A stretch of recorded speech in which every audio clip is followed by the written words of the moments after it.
My American friends, in this moment of passion and confusion, as we have just witnessed the brutal attacks on several US embassies throughout the Arab world, it's important to avoid any further misunderstanding and to clarify our position.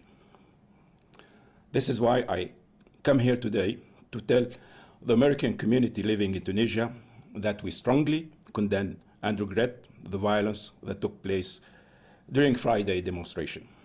I assure my American friends that you are welcome here in Tunisia, and we will save no effort in protecting you and make you feel at home. What happened on Friday is not Tunisia.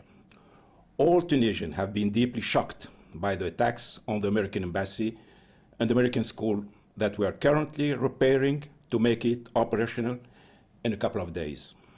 Tunisians do firmly reject and disapprove of the action of a group of extremists who are at the origin of loss of 4 casualties and dozens of injured people. A number of them are civilians and members of the national security forces and the army. Tunisians do resent these extremists for hijacking the image of a people who have, throughout history, valued moderation, pluralism, and tolerance. To the people of the United States, I want to say how much we condemn and regret the fact that Tunisian and Arab extremists have attacked your embassies.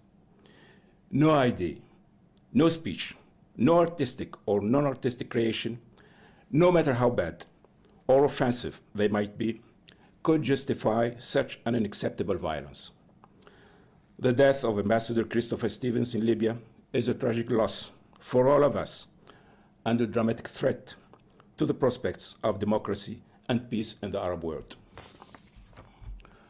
We also denounce the fact that an extremist individual linked to a far-right religious movement has committed such an offense on our values and symbols in such a gratuitous and aggressive manner.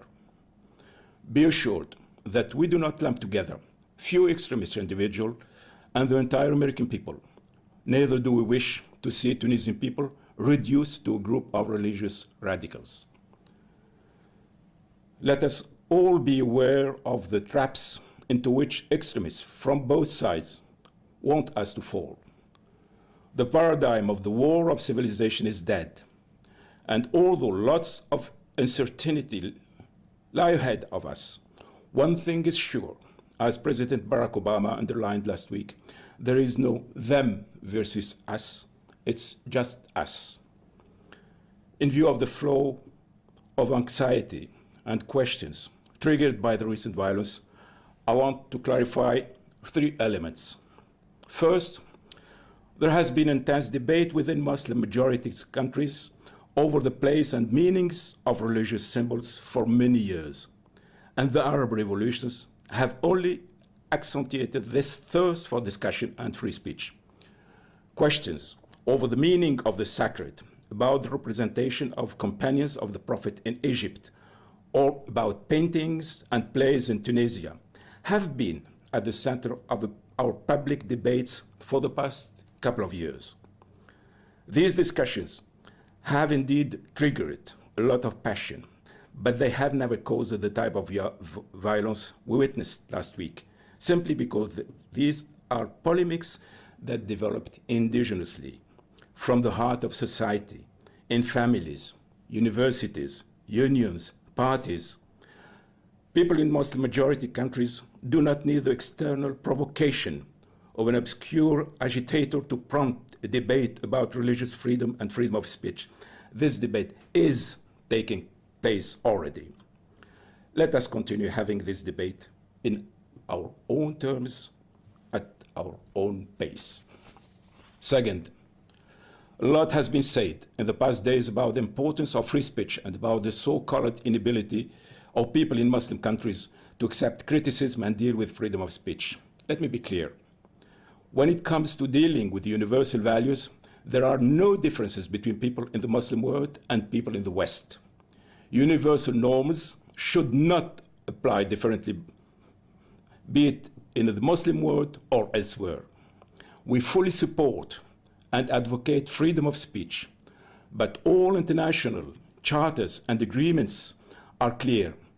The exercise of the freedom carries with it duties and responsibilities. The United Nations Human Rights Council and the European Court of Human Rights have condemned gratuitous advocacy of religious hatred and intolerance. They have expressed clear concerns over action that target individuals solely on the basis of their belief.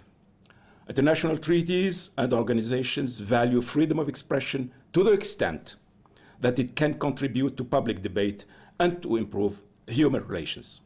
The issue is not whether the offensive movie is blasphemous or not. The fact is that this type of expression is completely counterproductive and goes against our mutual interests. Third, the West and the Muslim world go through the same process and share a number of values. It is time for extremists from both sides to be held accountable for the recent flow of violence. Since September 11, Western and Islamist extremists have managed to pose as the only legitimate guardians of morality and national interests. It's time to deconstruct this narrative and to ask these extremists from the West and the Muslim world to be responsible for their statements and actions. Religious extremists in the West do not have the monopoly of the nation's security or people's welfare.